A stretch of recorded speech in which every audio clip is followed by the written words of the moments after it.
Do you know the story of the man who met the Dajjal? If not, keep listening and share it with others as well. One day after the Jummah prayer, the Prophet Muhammad, peace be upon him, sat on the pulpit and addressed the people. Let each person stay in the place where he just prayed. Then he said, "Do you know why I called you together?" When they just stared back blank, he said, "By Allah, I did not call you together for an exhortation or for a warning. I have called you together because Tamim al-Dari was a Christian and he came and swore allegiance and became Muslim and told me something which agrees with what I was telling you about the Dajjal. He told me that he sailed in a ship with 30 men of Lakm and Judham, and they were tossed by the waves of the sea for a month until they came to an island at sunset. They were met by a beast so hairy that they could not distinguish his face from his back because he was so hairy. They asked, "What are you?" To which it said, "I am Al-Jassasa." They asked in return, "What is Al-Jassasa?" It said, "O people, go to this man in the monastery, for he wants to know about you."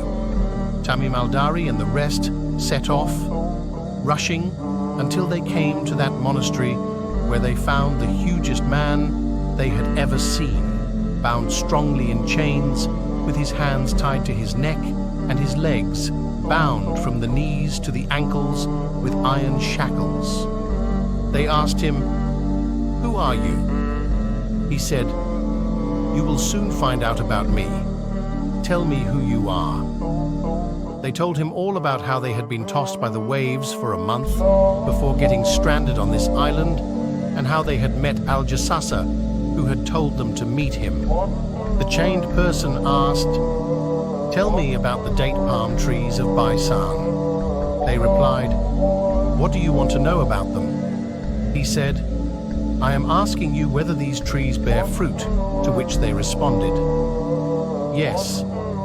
He then said, "Soon they will not bear fruit." After a pause, he again asked, "Tell me about the lake of Tabariya."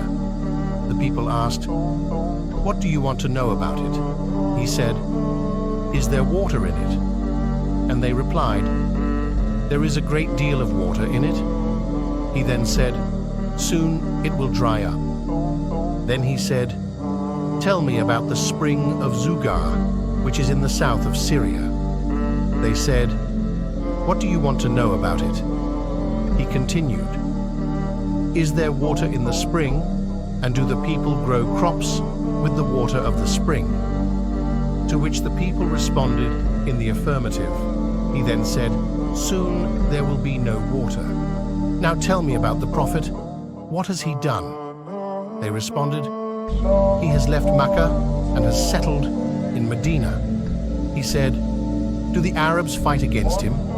And they replied, "Yes." He said, "How did he deal with them?" They told him that he had prevailed over the Arabs in his vicinity and they had shown obedience to him. He asked, "Has it really happened?"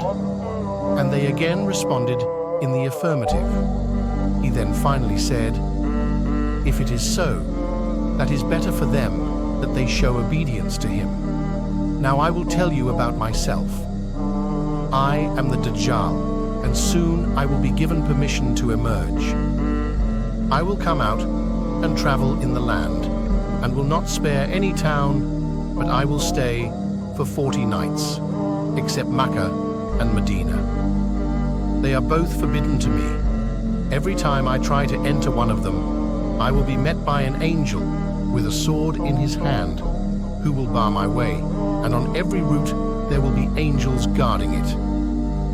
Brothers and sisters, the only way to seek refuge from the Dajjal is by memorizing the first 10 verses of the Surah Kahf or living in either Makkah or Medina. If you like this video, please like it and subscribe to this channel. May Allah make it easy for all of us in this life and the hereafter. Ameen.